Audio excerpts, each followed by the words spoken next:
Hey everyone, so today we're going to talk about ways to feel happy, things to do to be happier, according to Tony Robbins.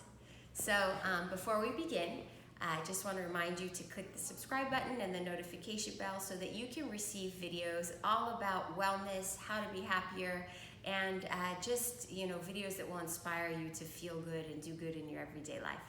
So the very first thing that Anthony Robbins brings up, that's such a good point, and we've brought this up before, is this idea of really paying attention to what you feed your mind.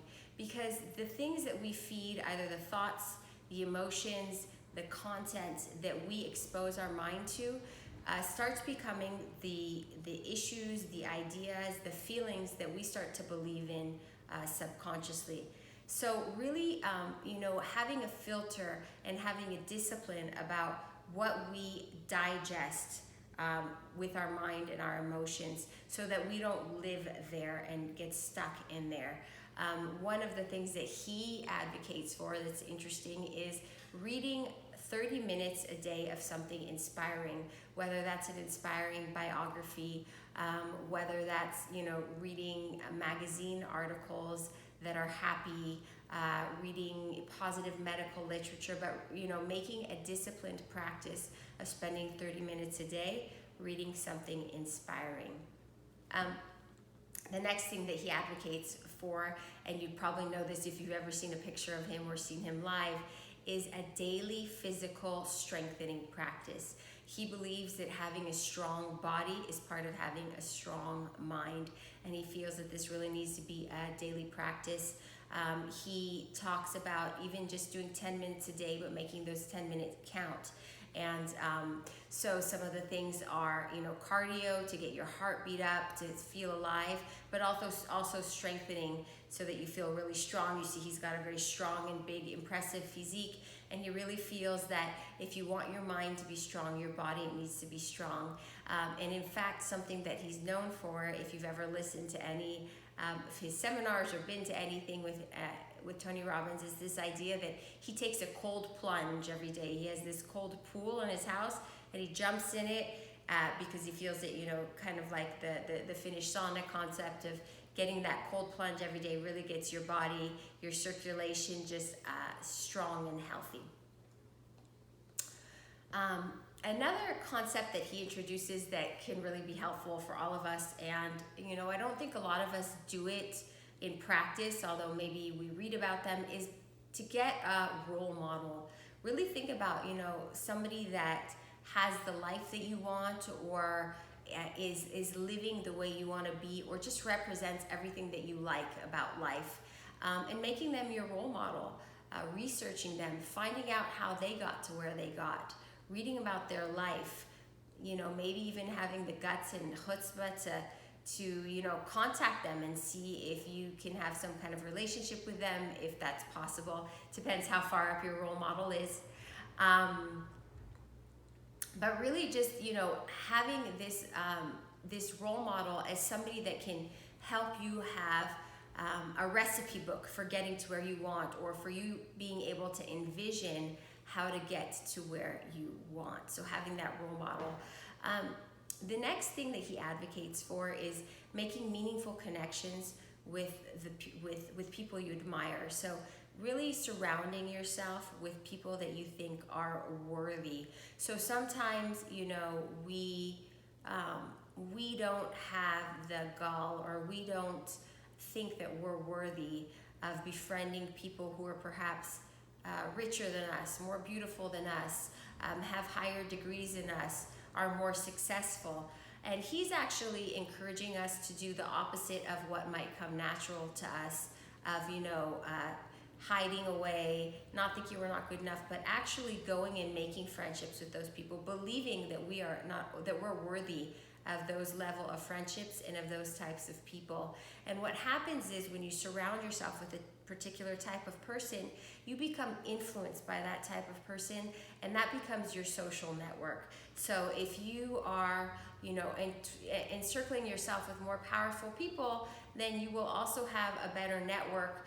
If you're starting a business, if you want just to sit and have a coffee with people who have made it, that can give you ideas about how to make it. If you need resources, you will have the kinds of people around you that will push you up instead of bringing you down. And so that is an interesting concept, and it really, pushes you to believe in yourself, that you are worthy and that you merit to have the company of people that are successful. And success isn't only an outwardly thing. If for you, successful people could be, a priest. It could be a person who gives their life to volunteer service. It's not necessarily a materialistic thing. It's just people who have been successful at what matters to them. Okay, so the next thing is a really nice one, and it's this idea that you should give more than you expect to receive in return to people. It's this idea of paying forward. It's this idea of not having expectations of other people, but really having an aim to make a difference in this world. And he also advocates for this idea of helping where you can. If there's somebody that you know that you can help, then help them. And I think that what's really nice about this concept is, in your relationships, it takes a little bit of a burden off the relationship of expecting the other to give you more than you receive, to give you more than you give them. But also this idea of, being rich in life is about what you contribute, what you give, that a lot of your happiness actually comes from the giving, from making an impact, from making a difference in people's lives. So really taking to heart this concept.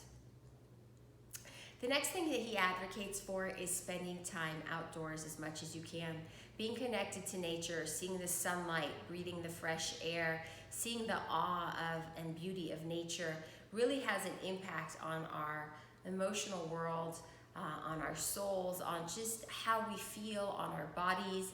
So, there's a power that comes from being in the overwhelming magnitude of nature. And so having, a routine practice of getting out there, whether it's hiking, whether it's taking a drive through the fields, whether it's walking your dog, whether it's sitting at the beach and meditating with the sunset. But just having this connection with nature can really give you a sense of belonging and a sense of gratitude and humility towards this beautiful nature that we live in. Another thing that he brings up, which is interesting, is listening to happy music. If you listen to joyful music, positive music, that is going to have a great influence on your mind and on your brain waves. If you're going to listen to music that's, violent or depressed, if you do that too often, you're going to feel the emotions that are in that music. So making a conscious effort of choosing happy music, incorporating happy music into your life will just give you an upbeat feel. I mean, think about when you go to a concert or you're at a family party and they start playing happy music, just the vibe that creates within the party. Well, that's the vibe that's going to be created within you when you listen to happy music. Another tip that he gives is to let go of blame. Stop blaming others for your problems. Stop blaming other things for your problems. Particularly when we live in a situation where it's easy to blame. Maybe there's a war going on. Maybe you're in the middle of a pandemic. Maybe you're in the middle of a tornado season. It is really easy to want to blame our situations, our misery. So letting go of this option of blaming other things and learning to forgive others, forgive the universe, forgive your God. Just forgive, and that will create a lightness in your heart and will allow you to move out of the past and move forward into more beautiful, more meaningful endeavors. Another thing he advocates for is staying busy, not being idle. And that's interesting, as Americans, that is a very American trait as well, this idea that, that being busy and being somebody that's productive brings happiness. And there's a truth to the fact that that takes your mind. When you are not idle, your mind can't go wild about thinking about yourself and thinking about the things that you don't like because you're busy being productive.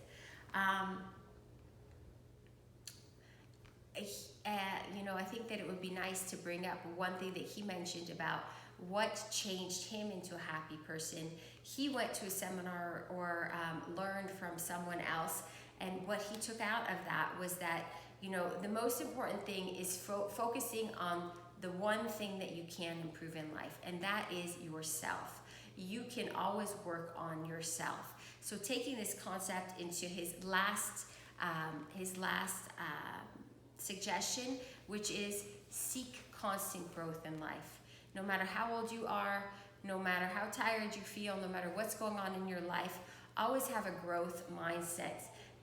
Continually seek to grow, and going back to the last point, to improve yourself. And with this growth mindset, you will know that it's always possible to achieve something new. There's a creativity and a aliveness that comes from knowing that no matter where we are in life, we can always grow something, some aspect of our personality, some aspect of our life. We can always learn, we can always become more. And so with that, I want to ask you to share in the comments section anything that you've learned from Tony Robbins or any other famous life coach or big life coach that has contributed to your happiness, to your success, to your growth in this life. Share it in the comments section. Don't forget to subscribe, and wishing you a very happy day.